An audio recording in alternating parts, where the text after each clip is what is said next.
क्या आप जानते हैं, भारतीय इतिहास में एक ऐसा अद्भुत संघर्ष हुआ जो तलवारों, हथियारों और युद्ध भूमि में ही नहीं लड़ा गया, बल्कि तपस्या और आत्मबल के बीच लड़ा गया था।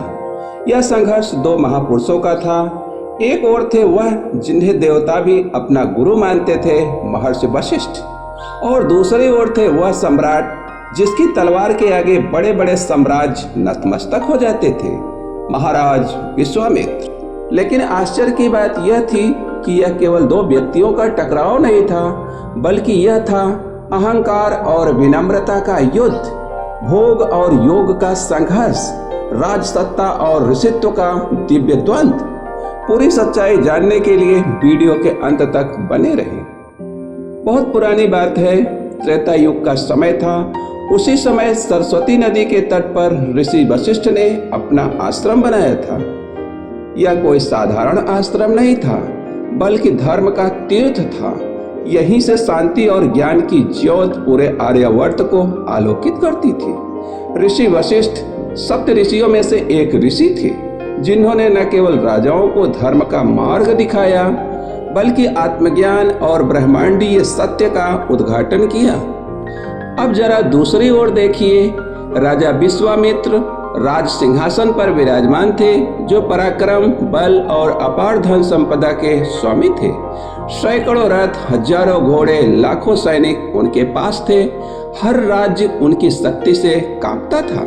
लेकिन कहते हैं ना, असली शक्ति बाहुबल में नहीं, आत्मबल में होती है। विश्वामित्र को यह सत्य तब समझ आया जब उनका सामना हुआ ऋषि वशिष्ठ से। एक दिन विश्वामित्र शिकार के अभियान पर निकले थे। उनके साथ थी एक विशाल सेना। वह अपनी सेना के साथ आगे बढ़ते रहे।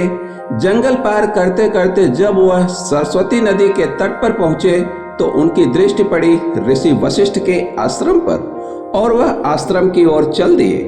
वशिष्ठ ने राजा का आदर पूर्वक स्वागत किया। साधारण से आश्रम में भी आतिथ्य की कोई कमी नहीं थी, लेकिन सेना थी हजारों की। राजा मन ही मन सोचने लगे, इतनी छोटी सी कुटिया इतने बड़े दल का भला कैसे सत्कार करेगी। और तभी ऋषि वशिष्ठ ने अपनी साधारण सी दिखने वाली गाय को आदेश दिया, हे नंदिनी, अतिथि सत्कार करो। और फिर उसके बाद जो घटना घटी वह आश्चर्यजनक थी। आश्रम में खड़ी एक साधारण सी गाय कामधेनु नंदिनी क्षण भर में असंख्य व्यंजन, फल, मिठाइयाँ और मधुर जल उत्पन्न करने लगी। राजा और उनकी पूरी सेना के आतिथ्य सत्कार की व्यवस्था पल भर में हो गई। यह देखकर राजा विश्वामित्र की आंखें चौड़ी हो गई। उन्होंने अपने जीवन में असीम संपत्ति, स्वर्ण और रत्न देखे थे, लेकिन यह शक्ति, यह तो और भी अलौकिक थी। राजा ने सोचा, यदि यह नंदिनी मेरे पास हो तो मेरा साम्राज्य अजेय बन जाएगा। यही सोचकर राजा वशिष्ठ के पास आए और बोले, हे महर्षि, यह नंदिनी मुझे दे दीजिए। इसके बदले में मैं आपको स्वर्ण रथ और हाथी अर्पित करूंगा। राजा की बात सुनकर वशिष्ठ ने शांत भाव से उत्तर दिया, राजन, यह केवल गाय नहीं है, यह मेरी तपस्या और साधना का प्रतिफल है। इसे मैं किसी को दे नहीं सकता। यह सुनकर राजा का अहंकार भड़क उठा और बोले, तो क्या एक साधु की शक्ति मेरे साम्राज्य से भी बड़ी है?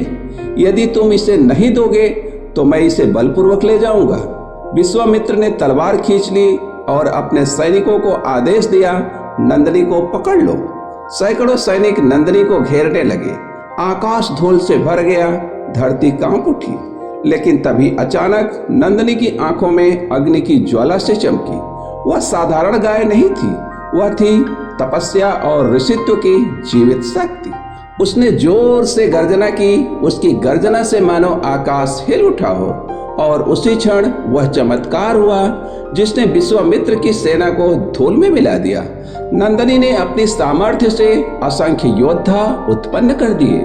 अदृश्य शक्तियों से जन्मे, अलौकिक बल से संपन्न, कभी बिजली की तरह गिरते, कभी अग्नि की लपटों से जलाते, कभी पवन की तरह उड़कर शत्रुओं को धराशायी कर देते। विश्वामित्र की विशाल सेना, जिस पर उन्हें सबसे अधिक गर्व था, क्षण भर में बिखर गई। रथ टूट गए, घोड़े और हाथी भाग खड़े हुए, सैनिक धराशायी हो गए और अंततः युद्ध भूमि में राजा विश्वामित्र अकेले खड़े रह गए, निशस्त्र और पराजित। उनका अहंकार चकनाचूर हो चुका था। वशिष्ठ ने शांत स्वर में कहा, राजन, यह मेरी विजय नहीं है, यह तपस्या और संयम की विजय है। याद रखिए, सच्ची शक्ति सिंहासन पर नहीं बल्कि आत्मबल और ज्ञान में है। उस दिन विश्वामित्र का हृदय भीतर तक हिल गया। उन्होंने समझा, राज्य और साम्राज्य क्षणभंगुर है, सच्ची शक्ति तो तपस्या में है। मुझे भी इसी मार्ग पर चलना होगा। मुझे वशिष्ठ से बड़ा बनना होगा, मुझे महर्षि बनना ही होगा। और यहीं से शुरू हुई विश्वामित्र की कठिन तपस्या, उनकी अद्भुत साधना और महर्षि बनने की अविस्मरणीय यात्रा। आगे की कहानी में हम जानेंगे कैसे इस मार्ग में विश्वामित्र को बार बार अप्सराओं, मोह और माया की परीक्षाओं से गुजरना पड़ा और कैसे हर बार पराजित होकर भी वह और मजबूत बनते गए। तो मित्रों, यही समाप्त होती है ऋषि वशिष्ठ और विश्वामित्र के दिव्य संघर्ष की यह पहली कड़ी। आज हमने देखा कैसे एक राजा अपने साम्राज्य और अपार शक्ति के बावजूद एक साधु के सामने परास्त हुआ और कैसे उस हार ने उसके जीवन की दिशा ही बदल दी। लेकिन यह तो बस शुरुआत है। आगे का मार्ग और भी कठिन और भी अद्भुत है, जहां हर कदम पर होंगे इंद्र के छल, अप्सराओं की परीक्षाएं और तप की अग्नि। क्या विश्वामित्र वाकई महर्षि बन पाएंगे? क्या उनका अहंकार पूरी तरह टूटेगा या यह संघर्ष और गहराएगा? यह सब हम जानेंगे इस कथा की अगली कड़ी में। और हाँ मित्रों, यदि यह कथा आपको प्रेरणादायी लगी हो तो इस वीडियो को लाइक कीजिए, अपने मित्रों व परिवार के साथ शेयर कीजिए। ऐसी ही अद्भुत कहानियां देखने के लिए हमारे चैनल कालचक्र को सब्सक्राइब करना ना भूलें और नई वीडियो की सूचना सबसे पहले पाने के लिए उस बेल आइकन को जरूर दबाएं। हम फिर मिलेंगे इस महागाथा के अगले अध्याय में। तब तक के लिए नमस्कार।